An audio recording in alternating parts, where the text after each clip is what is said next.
Hey guys, I'm Nick, and today we will be creating this Houdini disintegration effect in Cinema 4D using Voronoi fracture, some falloffs, mograph tools, and etc. This tutorial should be quite fast and it will be broken into kind of like chapters, so let me know in the comments if you like this format. And quick note though, huge thank you to everyone who is watching my tutorials, and even bigger thank you goes to everyone who is purchasing my project files. I'm working really hard to give you the project files that are more kind of like drag and drop into your own personal projects. So your support gives me opportunity to spend more time doing these tutorials and creating asset packs and more. So huge thank you to every one of you.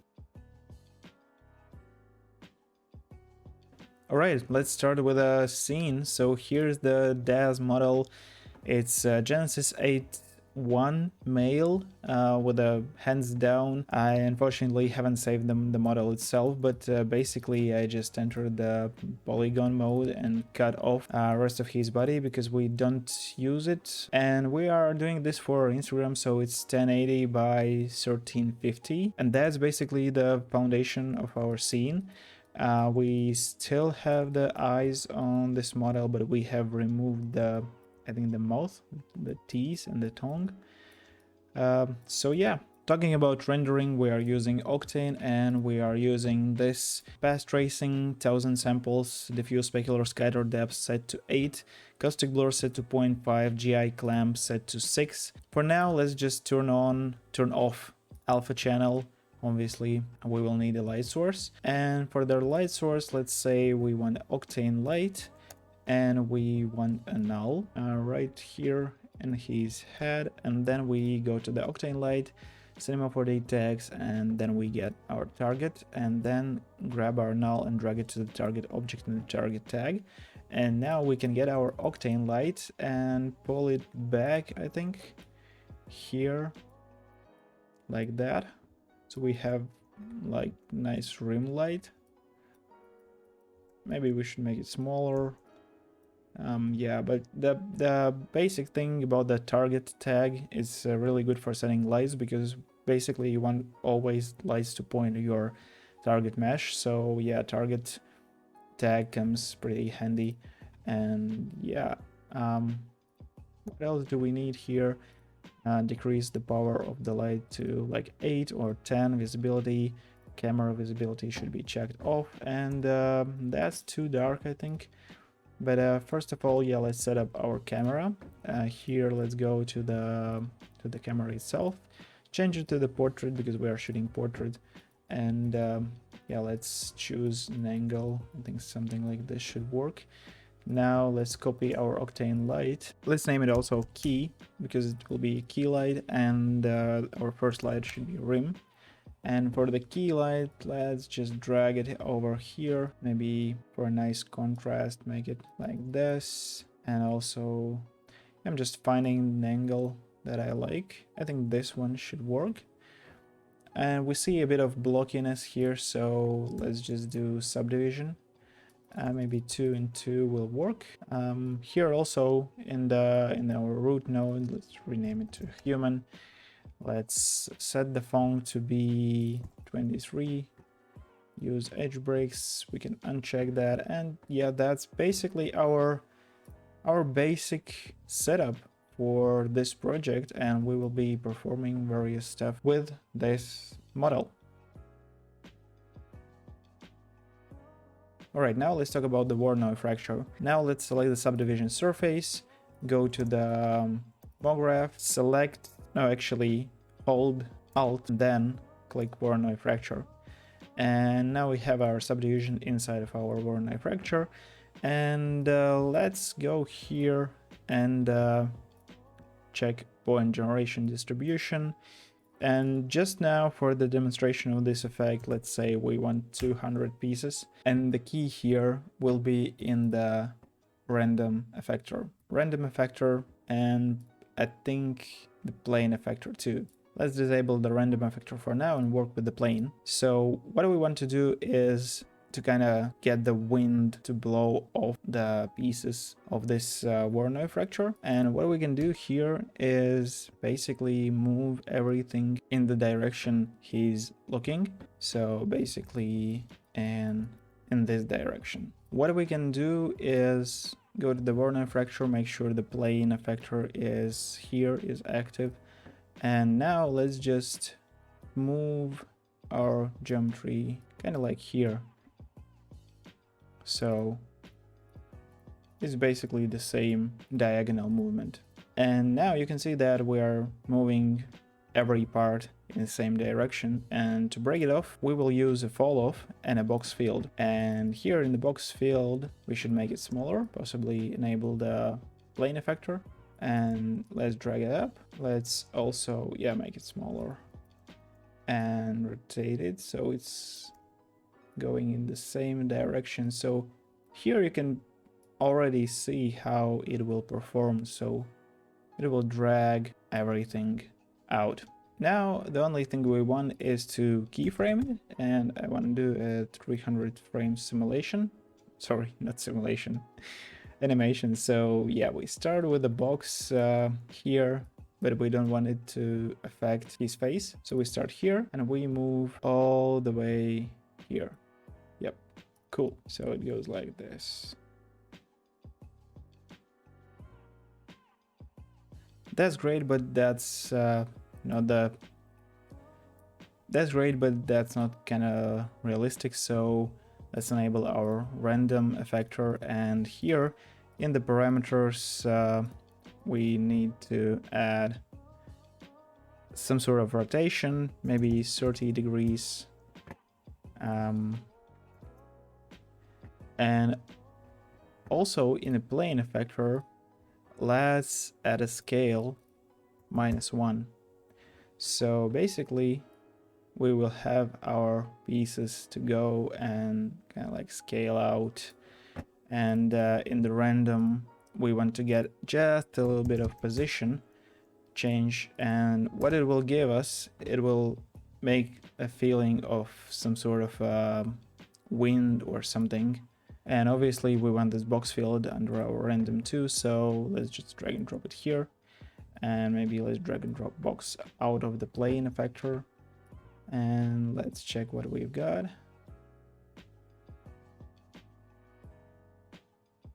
Yeah, I think that's dope, but it still will be much cooler if we can increase the size of the points and also control the distribution of the points. So for this effect I want the most of the points to be like here in the front of his face. So what we will need to do is change the distribution type in the Voronoi fracture to be exponential, and here we want the axis affection to be turned on and y axis to be off or minus, yeah.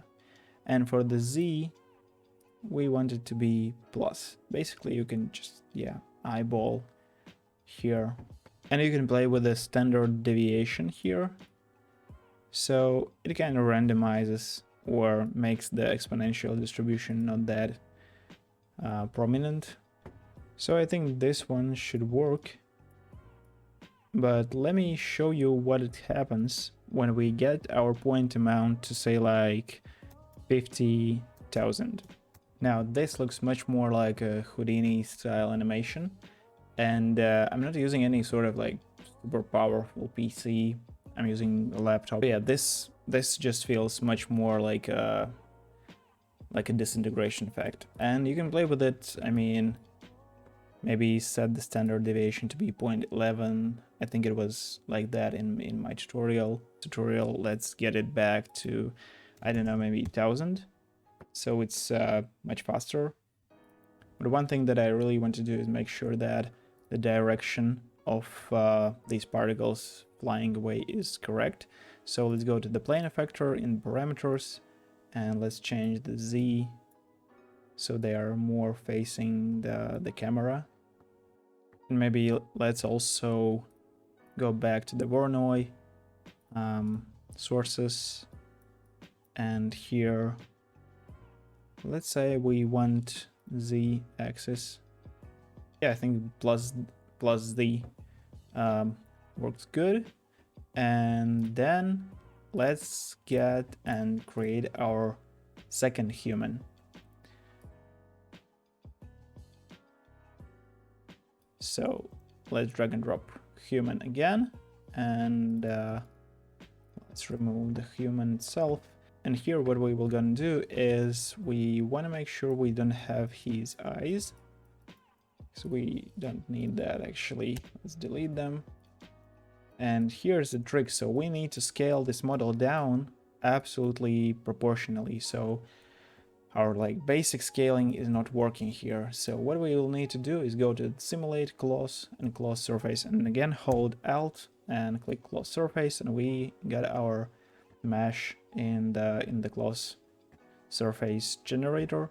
And the thickness, I think minus 0.5 will work, or actually let's go minus 0.1, and let's right click on the close surface and make editable. Or actually no, let's select both human close surface and select close connect object. Then let's hide our close surface generator and work with the editable close surface. Here let's go select loop selection and just select this tiny loop. And now let's go select foam break selection and remove the kind of like outer layer. And now we will have this proportionally scaled, and we can place it under our Voronoi, so we have the layer under the Voronoi. All right, reposition back our camera. Now let's also work on our box field. Let's select remapping, inner offset. Let's make it, I don't know, maybe 40%, and then adjust our box field. So we really wanna all the parts going from his head, maybe not his neck, but head, yeah, I'd say. So now let's add a few materials. Let's say just for our test, we will be doing 2 materials, one black and one, let's say, white. Maybe a bit of roughness. That's same thing to the white one. And we also need a subdivision surface for our cloth. So yeah, let's attach white material here and black material to our Voronoi fracture. And now you can see that if I drag, we have this beautiful effect of the outer layer kind of going away. Now we can bump up our Voronoi fracture point amount to, I don't know, let's say 30,000. Alright, so now in the final touches, let's also play with the lights a bit more. So what I want here is a bit stronger, a bit less rim light and a bit stronger key light. And also let's go to the Octane camera imager, enable. Let's bump up the exposure, highlight compression, gamma could be a bit low. We can use some sort of LUTs here. I think this is kind of cool. So that's basically it for this quick disintegration effect. The key point here is don't be afraid to use like really large numbers for the Voronoi fracture, and you will be good to go. Thanks a lot for watching this tutorial, and I really hope it was helpful and you found something new and interesting for yourself. And don't forget that for this effect, all the project files are in the link in the description, and I will be really grateful if you will check them out too. I'll be back really soon. Bye!